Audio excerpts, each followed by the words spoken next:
ଜୟ ଜଗନ୍ନାଥ। ଆଜ୍ଞା ଆମ ଓଡ଼ିଶାର ଭିତରେ କଳକାରଖାନା କିଛି ନାହିଁ। ଆମର ପିଲାମାନେ ଆମେ ମୂର୍ଖ, ପିଲାମାନେ ମୂର୍ଖ। ସେ ଯେଉଁ କାମଟି କରୁଛନ୍ତି, ଆମ ପିଲା ଆଜି ଫସଲ କଲେ ବା ଧାନ ଚାଷ କଲେ, ୟାର କିଛି ଅବନତି ଇଏ ହେଉଛି, ସେ ତା ଉନ୍ନତି ହେଉନି, ଅବନତି ହେଉଛି। ଧାନ ଆମ ଅନ୍ୟ ଦେଶରେ ଏଠି 3,031,000, ଆମ ଏଠି ଆମେ ବିକିଲୁ 1,500-1,600। ଏଇ କଥା ସେ କଥା ଆମ ଯଦି ଫସଲ କଲୁ, ଟମାଟୋ କିଲୋକୁ ବିକିଲୁ 5 ଟଙ୍କା 3 ଟଙ୍କା, ଅନ୍ୟ ଦେଶରେ 60-70 ଟଙ୍କା। ଆମ ପିଲାମାନେ ପାଠଶାଠ ପଢ଼ିଲେ, ଚାକିରି ଟିକେ ମିଳିଲାନି, ସେ ପିଲାମାନେ ଗଲେ ଅନ୍ୟ ଦେଶରେ ଖଟିଲେ। ଆମ ପିଲାମାନେ ରହି କ'ଣ ହେବ? ଆଜି ଯୁଗର ନୀତି ନେଇକିରି ସାରେ ବୋପାକୁ ପୁଅ ଖାତିରେ କରୁନି କାହିଁ ସକାଶେ? ଏଇ ସକାଶେ କ'ଣ କରିଛୁ ତୁ? କିଛି କରିନଉ। ଆମେ ତ ଚାଷରେ ଲାଗିବୁ, ଚାଷରେ ତ କିଛି ମିଳୁନି। ଆମେ ତ କୁଆଡ଼େ ବିଡ଼ି ଟଙ୍କାଟାକାର ଖାଇବାକୁ ମିଳୁନି କି ଶାଗ ପଇସାକାର ଆମେ ସିନା ଘରୁ କରିଦେଉଛୁ ବୋଲି। ଆଉ କୁଆଡ଼େ ଆମେ କ'ଣ କରିବୁ? ଆମର ପରିବାର ମା' ବାପା ଲୁଗା ପ୍ୟାଣ୍ଟ କାହିଁ ଆମର ଆଜିକାଲି ଯୁଗରେ? ଆଜ୍ଞା ସେତେବେଳେ ଆମେ ସିଲେଇ କରିକି ପିନ୍ଧୁଥିଲୁ, ଗୋଟାକ 5ଟା 7ଟା ନାଖେ। ଆଜିକାଲି ପିଲେ ମାସେ 2 ମାସ ନାଖେ 4 ମାସ ନାଖେ ପିନ୍ଧିକି ଫୋପାଡ଼ି ଦେଉଛନ୍ତି। ତାପରେ ପିଲାମାନେ କହୁଛନ୍ତି ଆମକୁ ତ ପ୍ୟାଣ୍ଟ ଖଣ୍ଡେ ଦେଇପାରିଲୁନୁ, କପଡ଼ା ଖଣ୍ଡେ ଲୁଗା ଖଣ୍ଡେ ଦେଇପାରିଲୁନୁ, ଆମେ ଏଠି ରହିକିରି କ'ଣ କାମ କରିବୁ? ଆମେ ଏଠି ରହିବୁନୁ, ଆମେ ବାହାର ଦେଶକୁ ଯାଉଛୁ।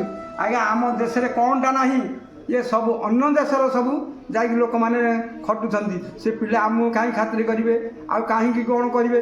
ଏଇ ବାବଦରେ ଆପଣମାନଙ୍କୁ ବହୁତ ଆମର ଅନୁରୋଧ ଯେ ଆମ ଦେଶରେ କଳକାରଖାନା ସବୁ ଯାହା ଅଛି, ଯେ କି ଲୋକମାନେ ବହୁତ କଷ୍ଟରେ ଚଳୁଛନ୍ତି, ଆମକୁ ମିଳୁନାହିଁ।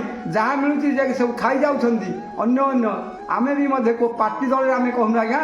ଆମ ଚାଷୀ କୂଳ ଚାଷୀଟା 5 ବର୍ଷ ଦିନୁ ଖଟିକି 70 ବର୍ଷ ହେଲା ଆଜ୍ଞା। 70 ବର୍ଷରେ ସେ 70 ବର୍ଷ ପର୍ଯ୍ୟନ୍ତ ଖଟିଲା। 70 ବର୍ଷ ହେଲାଠୁ ସେ 65 ବର୍ଷ କରିଦିଅନ୍ତି ଭତ୍ତା।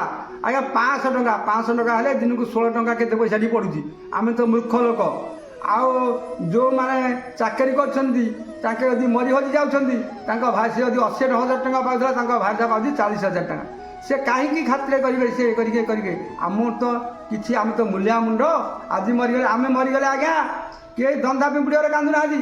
ସେ ଯଦି ମଲେ ତାହେଲେ ତାକୁ କ'ଣ ହେଉଛି? ଶୋକ କାନ୍ଦଣା ହେଉଛି, ସେଦିନ ପଡ଼ିଆ ହେଉଛି। ଆଜ୍ଞା କ'ଣ ଆମେ କ'ଣ ମଣିଷ ନୁହଁ? ଆମ ଦେହରୁ ଯେଉଁ ରକ୍ତ ବାହାରିବ, ତାଙ୍କ ଦେହରୁ ସେଇ ରକ୍ତ ବାହାରିବ। ତେଣୁ ଆଜି ଯୁଗର ନୀତି ନେଇକି ଆପଣମାନଙ୍କୁ ବହୁତ ବିଶେଷ ଅନୁରୋଧ, ଆମ ପାଇଁକି ଟିକେ ସୁବିଧା ସୁଯୋଗ କରନ୍ତୁ। ଜଳ ଟିକେ ପାଣି ମିଳୁନାହିଁ ବିଲରେ, ମିଲର କାଟୁଛି ଧାନ 5 କିଲୋ 7 କିଲୋ ନାଖେ।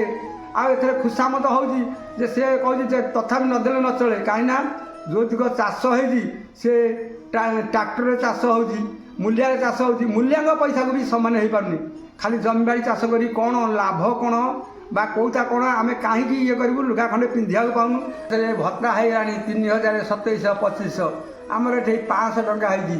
ଆମର ରଜାକୁ କ'ଣ ଆମେ ବେଖାତିରି କରୁଛୁ? ଆମର ଯିଏ ରଜା ହେଲା ଆମକୁ ପ୍ରଜାକୁ ପାଳିବା କଥା, ପ୍ରଜାକୁ ଦେଖୁନାହାନ୍ତି। ସିଏ ତାଙ୍କର ବଡ଼ ତାଙ୍କେ ଅଫିସର ହୋଇକି ତାଙ୍କର ସିଏ ତାଙ୍କ ନେତା ଦେଖିକି ତାଙ୍କର ସିଏ କରୁଛନ୍ତି। ଆଜ୍ଞା କାରଣ କ'ଣ ୟାର? ଅନ୍ୟ ଦେଶରେ ମରିଗଲେ ଗୋଟେ ଲୋକ, ତାର ଶୁଦ୍ଧ କ୍ରିୟାକୁ ବି ମଧ୍ୟ ଦେଉଛନ୍ତି 1,00,000 1,50,000 ଟଙ୍କା। ଏଠି କିଛି ନାହିଁ। କୁଆଡ଼େ 10 ଟଙ୍କା ହେଲେ ମିଳୁନାହିଁ। ଭତ୍ତା ବି ମଧ୍ୟ ଭତ୍ତା ସୁବିଧା ଦେଉନାହାନ୍ତି। ଛାଡ଼ୁଥିଲେ କାଳିଆ ଯୋଜନା, ଏଟା ଯୋଜନା, ସେ ବି ମଧ୍ୟ ବନ୍ଦ। ଆମେ କାହାକୁ ଚାହିଁକି ବଞ୍ଚିବୁ? କ'ଣ କରିବୁ? ସାରେ ଆପଣଙ୍କୁ ଅନୁରୋଧ, ବିଶେଷ ଅନୁରୋଧ, ଆମମାନଙ୍କୁ ଯେମିତି କିଏ ରକ୍ଷା କରିବେ, ଚାଷୀ କୂଳ ଯେମିତି ରକ୍ଷା ହେବ କରନ୍ତୁ। ନହେଲେ ବି ମଧ୍ୟ ଆମେ ବି ମଧ୍ୟ ରହିବାର ଏଠି ନାହିଁ। ଘର ଦ୍ୱାର ଭାଙ୍ଗିକି ଯିବୁ, କ'ଣ କରିବୁ? ପିଲାମାନେ ପଚାରୁନାହାନ୍ତି, ଖାଇବା ପିଇବାକୁ ଦେଉନାହାନ୍ତି। ପ୍ରତ୍ୟେକ ଜିନିଷ ନେଇକି ପ୍ରତ୍ୟେକ ଗାଁରେ ଏଇଭଳିଆ ଘଟଣା ହେଉଛି। ଏ ରାଜନୀତି କରିକି, ରାଜନୀତିରେ କିଛି ଲାଭ ନାହିଁ। ସେ ରାଜନୀତି କରୁଛନ୍ତି, ଆମେ ସେ କରୁନୁ। ଆମ ଚାଷୀ ଭାଇ କେମିତି ଉପକୃତ ହେବ, ଆମର ସେଇ କଥାଟା ଆଜ୍ଞା ଆମକୁ ଜଣାଣ କରୁଛୁ। ଆମେ ଚାଷୀ ଭାଇ କେଉଁ ଭଳିଆ ରହିବ? ଅନ୍ୟ ଦେଶକୁ ଯିବନି। ଆମ ଦେଶରେ କଳ କାରଖାନା ଯେତେବେଳେ ଏଇଠି ରହିବେ, ଆମ ଛୁଆ ପିଲାମାନେ ରହିବେ। ଆମେ ତାଙ୍କୁ ସନ୍ଧ୍ୟାବେଳେ ଦେଖିବୁ, ସକାଳୁ ଦେଖିବୁ, ସେ ବାପା ବୋଲି ପଚାରିବେ, ଆମେ ପୁଅ ବୋଲି ପଚାରିବୁ। ଆମେ ଏଇଭଳିଆ ସମ୍ଭାବନା ଆଜ୍ଞା ଚାହୁଁଛୁ। ଆଉ ବହୁତ କିଛି କହୁନାହୁଁ ଆଜ୍ଞା। ଆମ ଚାଷୀ କୂଳ କେଉଁ ଭଳିଆ ଉଦ୍ଧାର ହେବ ଆପଣ ଇଏ କରନ୍ତୁ। ଜୟ ଜଗନ୍ନାଥ। ହେ ପ୍ରଭୁ, ଆମେ ଜଗନ୍ନାଥ ଦେଶର ଲୋକ। ଏଥର ନବନିର୍ମାଣ କୃଷକ ସଂଗଠନ ପାଇଁ ଯାହା କିଛି ଯଦି କରିବୁ, ଆମେ ନିଜେ କରିବୁ, ତୁମକୁ ଆମେ ଏବେ ଆମେ ଚାହୁଁଛୁ ଆମ ନବନିର୍ମାଣ କୃଷକ ସଂଗଠନ ଯେକୌଣସି ରଜା ଆମକୁ ପଚାରିବ, ଆମେ ନିଜ ଗୋଡ଼ରେ ଆମେ ଛିଡ଼ା ହେବାକୁ ଚାହୁଁଛୁ। ଆଉ ଆପଣମାନଙ୍କୁ ବି ମଧ୍ୟ ଇଏ କରିବୁନୁ। ଆମେ ତୁମକୁ ବହୁତ ଥର ଖୁସାମତ କଲୁ। ଆଜିକି ଆଜ୍ଞା ହେଇଗଲାଣି 15-20 ବର୍ଷ ହେଲା ଆପଣଙ୍କ ପଛରେ ଦୌଡ଼ି ଆପଣମାନେ ଶୁଣୁନାହାନ୍ତି, ହଁ କରିଦେଉଛନ୍ତି।